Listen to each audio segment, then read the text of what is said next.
Un accord géant entre l'Union européenne et les États-Unis bouleverse l'échiquier énergétique mondial et menace la rente gazière de l'Algérie.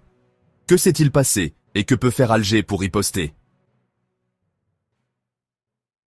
Le 27 juillet 2025, Bruxelles s'engage à acheter 250 milliards de dollars d'énergie américaine par an pendant 3 ans, soit 750 milliards au total. GNL, pétrole et nucléaire. Des analystes jugent l'objectif difficile à tenir, voire irréaliste, au vu des volumes actuels importés des États-Unis. Objectif: réduire la dépendance au gaz russe, diversifier les sources et sécuriser l'approvisionnement avec le GNL comme pilier central de l'accord. L'Italie, historiquement très dépendante des importations par gazoduc, notamment de la Russie et de l'Algérie, se trouve à un carrefour énergétique. Le cas d'Edison, l'un des plus anciens énergéticiens d'Europe, est emblématique de ce changement de cap radical.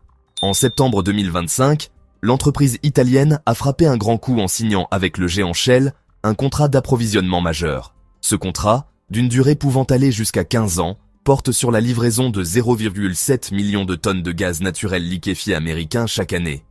À partir de 2028, ce GNL proviendra des nouvelles usines de liquéfaction sur la côte du golfe du Mexique, symbolisant une nouvelle artère énergétique transatlantique. Cette décision n'est pas un hasard. Le directeur général d'Edison, Nicolas Monti, l'a clairement assumé lors de la conférence Gastech.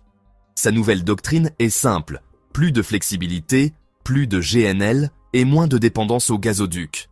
Cette stratégie vise à anticiper l'expiration des contrats historiques, notamment celui avec l'Algérie. En diversifiant ses sources avec le GNL, Edison, et par extension l'Italie, gagne en sécurité d'approvisionnement et en pouvoir de négociation. C'est un signal fort envoyé aux fournisseurs traditionnels. L'ère des contrats de long terme liés aux pipelines touche à sa fin, au profit d'un marché mondialisé et plus volatile. Le GNL américain bénéficie de formules indexées aux hubs US, souvent plus compétitives que l'indexation pétrole encore présente sur le gaz algérien.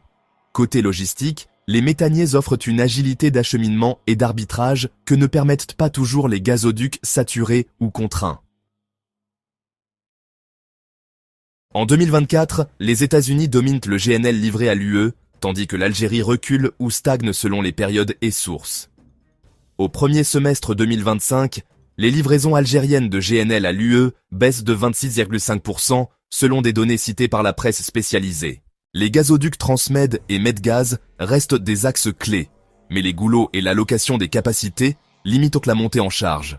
Le GNL algérien a un héritage pionnier et une capacité théorique importante, mais les exportations 2024 ont reculé, signalant un besoin de modernisation. Les recettes gazières pèsent lourd dans l'économie algérienne. La perte de volumes en Europe se traduirait par des milliards de dollars en moins.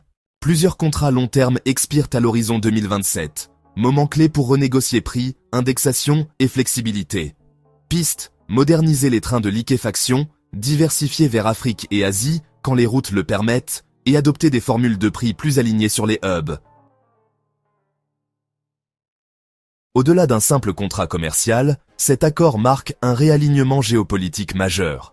Face à la crise ukrainienne et la nécessité de réduire la dépendance au gaz russe, les États-Unis et l'Union européenne renforcent leur alliance stratégique. Il s'agit de sécuriser les approvisionnements énergétiques occidentaux, mais aussi de stimuler une coopération industrielle et technologique transatlantique. Cet élan vise à créer un bloc économique plus résilient, en investissant conjointement dans les infrastructures critiques et les technologies d'avenir. Cependant, l'ambition affichée se heurte à un mur de réalité. L'objectif colossal de 750 milliards de dollars d'achat est-il réaliste? De nombreux experts expriment de sérieux doutes. La construction des infrastructures nécessaires, des usines de liquéfaction américaines aux terminaux de regazéification en Europe, représente un défi logistique et financier immense. Cette incertitude, couplée à la volatilité des prix, crée une fenêtre d'opportunité pour d'autres acteurs. Des fournisseurs comme le Qatar, la Norvège et notamment l'Algérie se positionnent pour combler les manques et jouer un rôle clé dans le nouvel échiquier énergétique mondial. La bataille du gaz en Europe ne fait que commencer et le terrain de jeu a radicalement changé. L'accord énergétique entre l'Union européenne et les États-Unis a ouvert les vannes du gaz naturel liquéfié américain, créant une nouvelle dynamique de marché et une concurrence féroce. Pour l'Algérie, c'est un moment charnière. Le pays possède des atouts indéniables, la proximité géographique et des gazoducs existants qui garantissent une livraison plus stable et moins volatile que le transport maritime. Cependant, ces avantages ne suffiront pas. Face à la flexibilité et au volume massif du GNL américain, l'Algérie doit impérativement accélérer la modernisation de son secteur énergétique. Cela signifie attirer des investissements, augmenter ses capacités de production et prouver qu'elle peut être le partenaire fiable à long terme dont l'Europe a besoin. Le match n'est pas fini, mais l'horloge tourne. Abonnez-vous à Infos Express pour ne rien manquer des enjeux énergétiques et géopolitiques. Abonnez-vous à notre chaîne. Cliquez sur la cloche pour rester au courant de l'actualité algérienne.